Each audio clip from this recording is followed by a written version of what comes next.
This is part 2. If you haven't seen part 1, click on the thumbnail to watch the previous video. In the end of part 1, I mentioned that, to sum it all up, Russia at this point has no head of state, still fighting in World War I, and on top of that, two opposing factions, the Bolsheviks and the White Army, were competing for control of Russia. In saying that, let's talk about the Russian Revolution.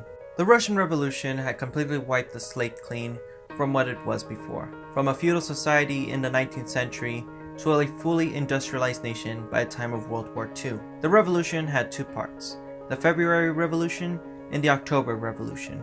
The February Revolution was the result of the resignation of the Tsar and the establishment of the Russian Constituent Assembly. That's what we covered in part 1. Now let's talk about what happened after that. Two political factions gained momentum in the Constituent Assembly, the Provisional Government and the Petrograd Soviet.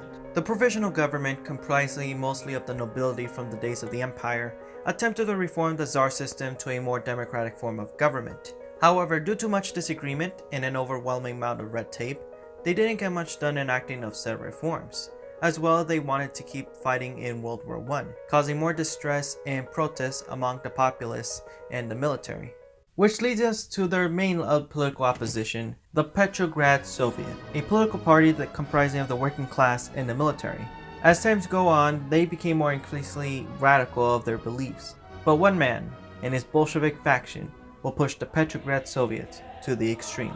And that man was Vladimir Lenin. During the years of the Tsardom, he was exiled to Siberia and later to Western Europe. But then the Germans had a plan. And that was to send Lenin back to Russia with money and ammunition. And for Lenin and the Germans, this was mutually beneficial. For the Germans, the hope is that they will end the war on the Eastern European front. And for Vladimir Lenin is to begin his Bolshevik Revolution.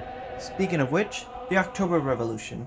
The October Revolution, or the Bolshevik Revolution, was a result of a successful insurrection against the Provisional Government in October of 1917. From the Bolshevik Red Guards taking control of government buildings to the siege and occupation of the Winter Palace, they took control of the Constituent Assembly and began to consolidate power by banning conservative and moderate political parties from participating in the assembly, and even go such far as going against other left-leaning parties who they believed were counter-revolutionary.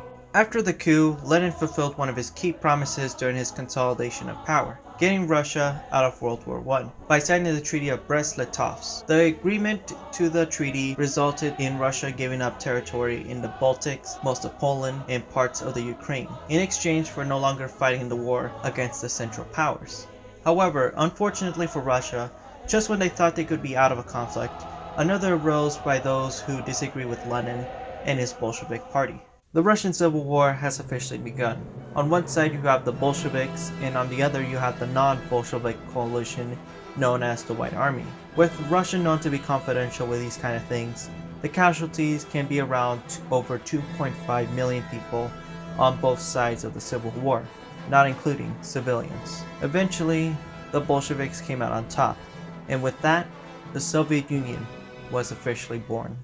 With the establishment of the Soviet Union, things were looking good for Lenin, until he became very ill. He knew that he didn't have long to live. As a result, he later wrote what later became known as the Lenin's Testament, the future plans and his handpicked successor for Russia. There were two potential successors, Joseph Stalin, Secretary General of the Communist Party, and Leon Trotsky, commander of the Red Army. In his testament, he wanted Trotsky to be his successor, and Stalin to be kicked off his position as Secretary General, saying that, and quote, "Stalin is too crude, and this defect which is entirely acceptable in our milieu and in relationships among us as communists.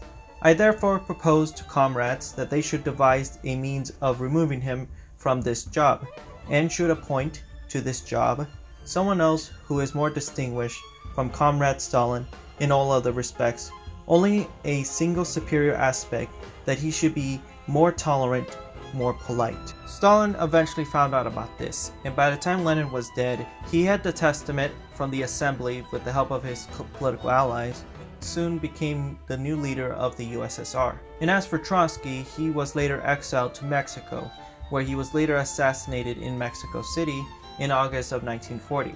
And there we have it, the rise of the Soviet Union, where from the ashes of the Tsardom to the Provisional Government in a bloody civil war, the USSR became a key player in the 20th century until its collapse in 1991. Thank you so much for watching. Don't forget to leave a like and subscribe if you have not done so already. And as always, stay tuned for more.